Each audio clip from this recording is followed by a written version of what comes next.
Time to pull up a chair. We've got another great story for you today in the rLounge. Today in the rLounge, OP's parents have a calculator where their hearts should be, tabulating affection like it's some sort of transactional currency. Remember, love isn't measured in dollars and cents. It's measured in moments, memories, and the unwavering support of those who truly care. Grandpa left me $75,000 for college. Parents gave it away to their golden child. I dragged them to court. I, 18 female, am going through a very tough time in life. Not that I had an easy life before. My life has always been tough, thanks to my narcissistic parents and their golden child. I have an elder sister, Mandy, 24 female. She's the problem of my life. From my earliest memory of childhood, my parents have been biased towards Mandy. Thanks to them, I never had a happy childhood. My sister wasn't a bully, I would say, but she's shrewd and opportunistic. She left no opportunity to exploit our parents' feelings and get away with what she wants. Well, I don't blame her. My parents have made it this way. She's their firstborn. She has a special place in their heart, but hey, I'm also their daughter. I know my parents have their favorite kid. That's fine until you don't make your other one feel unwanted. That's what my parents did. Made my life miserable. I felt like a spare part in the house. I mostly got to wear my sister's discarded clothes because it was too new to be thrown away. I played with my sister's toys because, again, why should they waste money on new toys when my sisters were still in good condition? I remember it was only during Christmas that I got a new dress, and that too because they didn't want to look bad in front of Grandpa and other guests. So, to avoid getting judged by friends and relatives, I used to get one set of dresses, shoes, and other accessories on Christmas, while my sister got as many as she wanted. If I ever complained about it, Mom would reason, "Don't be impatient, your sister's stuff is going to come to you next year." That's right, but it's secondhand. As a kid, I bought their logic, but when I actually started understanding the situation, I created a fuss about it. I was either told that we were too poor to afford new sets for me, or I was grounded for my behavior. I don't even remember Mom asking me what I want for dinner or cooking my favorite food. It was always about my sister. Be it Christmas, Thanksgiving, or any other occasion, the menu is as per my sister's taste.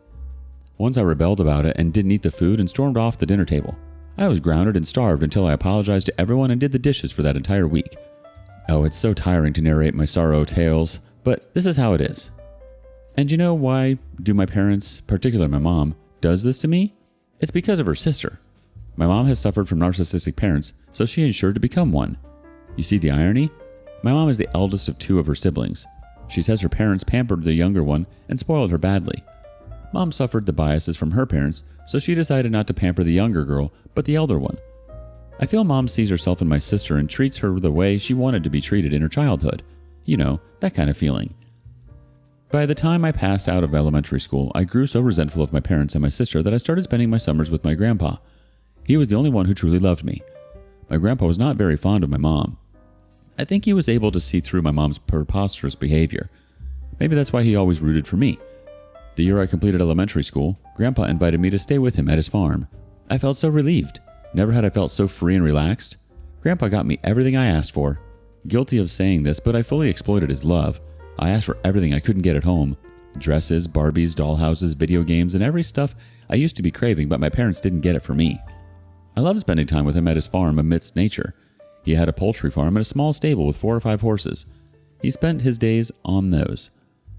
Life was so fun in those many days with him. I never wanted to come back home. When it was time for my high school, I insisted I get admitted to a school near my grandpa's so I could stay with him. My parents were more than happy to get rid of me. So, from freshman year in high school, I was put up with Grandpa. It was needed for both of us. He was getting old and needed someone to help him out, and I needed an escapade from my toxic family. I was in my junior year in high school when Grandpa felt sick. Maybe he knew that his day was near, so he called everyone and disclosed his will. He gave his farm and stable to 2 of my uncles. He gave $150,000 cash in savings to my dad, and out of which $75,000 was for me, for my college. He made me promise that I would complete my college education. Mom gruntled because others got properties and farms, while Dad got only some few grands. Grandpa reminded Dad had already taken his share of the property and sold it off to pay off his debt and start a business. Just when I started my senior year of high school, Grandpa passed away. It was the saddest day of my life. Now I have no one to fall back on. I had to move back in with my parents. It was not pleasant. I hated it. So did they. As my graduation day is nearing, I asked my parents for my $75,000, which Grandpa left for me. I had to fill out college applications. That's when the problem started. Whenever I asked about my money or mentioned about the college, they would make strange faces and ignore the conversation. When I lost my patience, I put my foot down and asked them, "What's the matter? Where's my money?" That's when she said that they had given that money to my sister for her business. What the F? The money was supposed to be for my college. They say it's no big deal. I can wait for a year because I'm still too young to go to college. I said, "Hello, how can I be young for college when my classmates of the same age are getting admission?" When they couldn't reason with me, they were pleading with me to give them a year's time to pay my college tuition. I said, "Why can't the golden child wait for a year to start her business? I can't waste a year. I don't know what options I have to retrieve the money. Any suggestions?" First of all, I'm so sorry for your loss, OP. Secondly, looks like your family's got a recurring theme, the golden child syndrome with a side of financial foul play. How thoughtful of them to invest in her future while leaving yours to collect dust. Who needs an education anyway when you can just bask in the radiant glow of the golden child's success? If your parents refuse to cooperate or you believe they are violating your rights, consider seeking legal advice. A lawyer can help you understand your options and possibly take legal action to recover your college fund. Or maybe, if possible, have a conversation with your sister about the situation. She may not be aware of the impact her acceptance of the money has on you. Maybe she can also put pressure on your parents to rectify the situation. Update 1. A lot has happened in the last few months. My parents asked me to wait for another year. I didn't agree and pestered them for the money. They got mad at me and called me mean and selfish. They are gaslighting the situation. Not only this, my sister Mandy has started a campaign to portray me as the bad guy. I lost my crap when my cousin told me that Mandy is going around and telling everyone that I'm jealous of her and want money out of her. I told Mom that if they don't give me my money, I'm going to tell everyone that they have gone against Grandpa's will and given my college fee to their useless daughter. Mom got furious and said, "Do you want to go to that level? You better pay us the rent and have your own meal. Calculate the money we spend on you for 18 years. We are even." I fought back. Like, what the hell? They're still feeding their elder daughter who's 24, divorced with a child, and here they are, being so mean and giving me my money. I have always got good grades, but they have never been proud of me while their golden child brought shame to them, yet they are having her back. Oh, I didn't write about my sister. While I was living with Grandpa, my sister got knocked up by her boyfriend and got pregnant. By the time she tested it, it was too late to get rid of it. She had to inform my parents about it. They were disappointed, but there was hardly anything they could do about it. Mom, being a conservative Christian, got her married to her boyfriend. They both didn't want to get married, but Mandy had to because Mom left her with no choice. Her boyfriend was, anyway, a bum. He never wanted to get married and take the responsibility of the child, but my parents chased him down. After the baby, he abandoned my sister and her baby. My parents tried to nab him down, but he had evidence of my sister mentally abusing him. He sought divorce on this ground. My parents had to bring her back home. They have been taking care of Mandy and her child. After Grandpa's demise, when I came back home, I found that it's Mom who's raising the kid because Sister is often out. Sometimes Dad got furious at Mandy as why she was leaving her child for Mom to take care of. Mom came running to her rescue saying, "Mandy is busy finding a job for herself, so she's out." That's not true. I saw her so many times lurking around in nearby cafes and parks with boys. She's a school dropout, so she's having trouble finding a decent one. Could I care less? When she couldn't get a job, she insisted Mom for the money to start her business. Despite all this, my parents still supported her. They gave her the money without even asking me. Until I posted here, I had no clue what options I had to retrieve my money except for asking them. So the next time I asked for the money and they pushed back, I said I would be suing them for violating Grandpa's will. Their faces turned pale. They understood I was no longer the girl they could exploit. After returning from Grandpa's, I had already started putting my foot down on their exploitation, and when I told them that I would sue them for money, they lost their crap. It was unbelievable for them. I was no longer the gullible and vulnerable little girl. Mom pulled out a notepad and scribbled the monthly expenses they had spent on me. I mean, that woman literally put 1/4 of the expenditure on my name, and then the school fee and Christmas dress.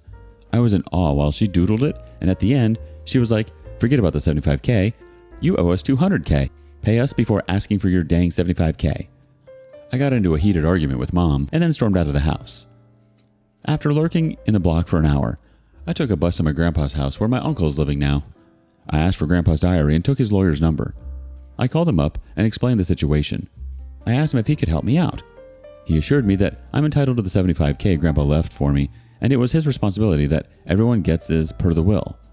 He said he would be sending an official notice to my parents to give the money, and if they default, I can sue them. That's such a relief. The notice is going to reach them in a week. I'm happy to get help, but I'm equally worried about my parents' reaction upon getting the notice. God knows what they're going to do with me. Your parents are handing out gaslighting like it's candy on Halloween, while your sister's playing the role of the golden child turned single mom turned entrepreneur extraordinaire. And here you are, caught in the middle of this family drama, trying to retrieve what's rightfully yours while dodging emotional landmines left and right. Thankfully, you were able to contact your grandpa's lawyer. Let's be real. What says unconditional love more than reminding your child of every cent you've ever spent on them, as if they were a burdensome investment rather than a cherished human being? I'm sorry, OP. It's almost comical how they expect you to repay them for the privilege of being raised in their care, as if you asked to be born in the first place. Update 2. This is going to be a smaller one. Just wanted to let you all know you guys were so right that my parents are going to kick my butt. I was mentally prepared for the imminent. I spoke to my friend about sharing the condo with her. I took up a part-time job at a cafe. The pay is too low, but they let me have some leftover food at the closing hour. I had already packed my belongings the day before the notice arrived. As expected, my mom kicked me out upon receiving the notice from the lawyer. She abused me and threw my stuff out of the house. I made the mistake of not moving out before and letting them enjoy the pleasure of kicking me out. She said I was like a snake, which they had been feeding in their backyard because I lived and survived on their money while planning on biting and backstabbing them. I yelled that they left me with no options. I cannot jeopardize my life and my career because of their narcissism. The lawyer had given a month's time to my parents to respond to the notice. They're about to breach the timeline. I think they're not taking it seriously because Mindy called and abused me for giving a tough time to the family. She said the parents are not going to give a penny to me, and I cannot do anything about it because I don't have the money to sue them. I didn't reveal my cards to her. I silently heard her out, and when I could not take it, I hung up on her. I told my lawyer about it, and he said we can surely sue them if they don't respond by next week. Update 3. I suffered a severe backlash from my parents for suing them. Actually, I didn't want to press any felonies on them, but they left me with no choice. I thought that the lawyer's notice would do the job, but they didn't respond to the lawyer's demand. I went home to tell them that they better comply with Grandpa's will, else I'll have to seek legal paths. They ganged up against me, hurled abuses at me. My mom even threw things at me. I had left some of the non-essential items at home, thinking of taking them later. Mom pulled it out of my closet and broke it into confetti in front of me to hurt me. I was there to sort out the matter without a legal hassle, but it seems they wanted a ride. I came back and told my lawyer to press the charges on them. He happily did it. When they received the court order, they panicked. Mom called me and said, "We could sort out the family matters within us. There was no need for a legal battle." Really so? I went home to sort out the family matters, but they were the ones who turned hostile towards me and left me with no choice. Now the ship has sailed and they have to follow a legal path. I'm not in for any compromise. During the court hearings, Dad was asked to pay the $75,000 as per Grandpa's will, but Dad dropped his guns and showed his bank statement that he didn't have so much money. He said he would pay $10,000 monthly, but my lawyer argued that I need that money for my college tuition and $10,000 monthly won't suffice. The attorney ordered that Dad would have to pay my tuition and other needs, like accommodations and food, up to a minimum value of $75,000. If my expenditure exceeded that, I'm on my own. And if my expenditure doesn't cover $75,000, Dad would have to pay the balance amount. I didn't quite like this idea of still being dependent on him for the money, but I was left with no choice. Dad actually didn't have $75,000 to give to me at one shot. I resisted this middle ground, but Dad pleaded with me with teary eyes and promised he would not default. So I agreed. But I told him in that case, he or Mom creates any fuss about it in the future, I'm going to sue them again, and this time I'm going to demand compensation for the mental torture. He agreed. Meanwhile, Mom and Mandy went behind me. Mandy has been telling everyone that I have given hypertension to my parents and brought shame to the house by dragging the family to court. Well, this is the irony. There ain't any shame in disgrace when she got knocked up, but I brought shame by just asking them for my own money? Wow. You know what? I don't give a dang about it anymore. They labeled me a black sheep, and now I guess I'm happy being one. So, your parents decided to take the scenic route to resolving family disputes, huh? Nothing like a good old-fashioned legal battle to bring a family closer together. I mean, who needs family therapy when you can hash out your issues in a courtroom? At least you've got a court-ordered college fund now, courtesy of your dad's sudden generosity, and the legal system's knack for turning family dysfunction into financial settlements. Who says you can't monetize your trauma? As for Mandy and her gossip mill, well, every family needs a designated drama llama, right? Looks like she's found her calling. But hey, if being the black sheep means you get to stand up for yourself and secure your future, then embrace that woolly coat and strut your stuff. Update 4. Hey peeps, I know it took a long time to update. I was busy, settling into a new life in college. I graduated with top grades from high school. I sent the convocation invites to my parents, knowing they would not turn up. Surprisingly, Dad showed up. He seemed happy, and for the first time, he said he was proud of me. It took him 18 years in a court case to realize that I was also his daughter, and I too needed the love and care. Doesn't matter now, I have moved past it. I quit my job at the cafe and moved to my college dorm. The money I get from Dad covers for college tuition fees, accommodations, and food. Beyond that, I'm on my own. I took a part-time job near the college campus. I'm also giving math lessons to my classmates for some extra bucks. I'm good at math. Quite a flex, right? Dad has been sending the money quite diligently as ordered by the court. Some of you asked about my equation with Dad and where was he all this while when Mom was mean to me. So here it is. Dad was non-existent to me. Dad saw everything wrong which was happening to me, but he chose to look the other way. He ignored my problems and never questioned Mom for her behavior. He obliged whatever Mom said. In fact, he considered that Mom made good decisions to use my sister's clothes for me because apparently Mom was saving his money. Throughout my childhood, I have seen Dad struggling financially, so any opportunity to save a penny, he's game for it. So in that way, if you see, he always supported Mom. I'm also not sure how he reacted to Mandy's unexpected pregnancy. Whatever little I know is through cousins and relatives. Mandy's wedding was done so hush-hush that no one knew when it happened, not even me. Like I said, I was living with Grandpa at the time and I couldn't care less what was happening in my house. If I have to update about my current situation, I couldn't be happier. I'm living my dream life of attending college and securing good grades. My relationship with my dad has gotten better after the court ordeal. Mom and Mandy did their thing of complaining about me and bad-mouthing me, showing me as the bad guy, but sooner they got their own crap to handle. Mandy got into trouble with the cops. The money they had lent to Mandy got swept away. Mandy had opened a secret gambling business under the cover of a gaming zone. My parents didn't know about it. They thought it was actually a gaming parlor, but the cops nabbed her down and seized everything. All the machines and equipment were seized. Whatever little money she had in her bank account, my parents used that to bail her out. So, in the end, she's left with nothing. That is what she had done with Grandpa's hard-earned money. I couldn't feel more satisfied. To be honest, deep down, I didn't have a good feeling about pushing Dad to the corner to get my money. Now, I feel glad I fought back because Mandy didn't use that money for good reason. She opened a home-wrecking gambling business. After that encounter with cops in the prison time, Dad threw her out of the house. Mom tried to advocate on her behalf, but Dad laid a choice to Mom. It's either Mandy or Dad. Mom doesn't work, so obviously she chose Dad and asked Mandy to get a job and move out. Mandy has been using her child to emotionally manipulate Dad to let her live in the house, and she had been successful until that gambling thing came out. But now, I heard that Dad is no longer buying her BS and has kicked her out. She's living with her friend, but God knows how long that would last. She has not contacted me for help. How could she? After all the torture she and Mom had done to me, she better stay away from me. I won't shy away from humiliating her further. Today, before writing this update, I was reading my initial post and it made me tear up. I was in such a bad situation back then. Had just lost my support system, my grandpa. My parents ripped me off of my grandpa's inheritance. I was trapped in my own house by my narcissistic parents, and I was denied a college education. There was so much uncertainty about my future. All I could see was darkness and helplessness.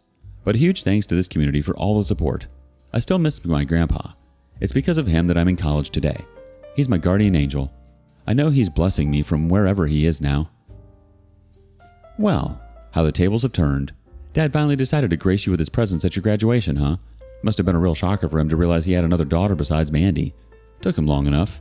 But let's not forget about dear old Mandy and her impromptu gambling escapade. The classic tale of a golden child turned underground casino tycoon. Who knew family dysfunction came with such high stakes? But hey, at least she's finally getting the boot from the family nest, courtesy of her own bad decisions. Talk about karma being a real gambler's gamble. Here's to you, OP, living your best life despite the odds. What are your thoughts? Thank you for joining us today. Don't forget to like, subscribe, and click that notification bell before you leave. We'd love to hear your thoughts on today's topic, so feel free to leave a comment. See you next time in the rLounge.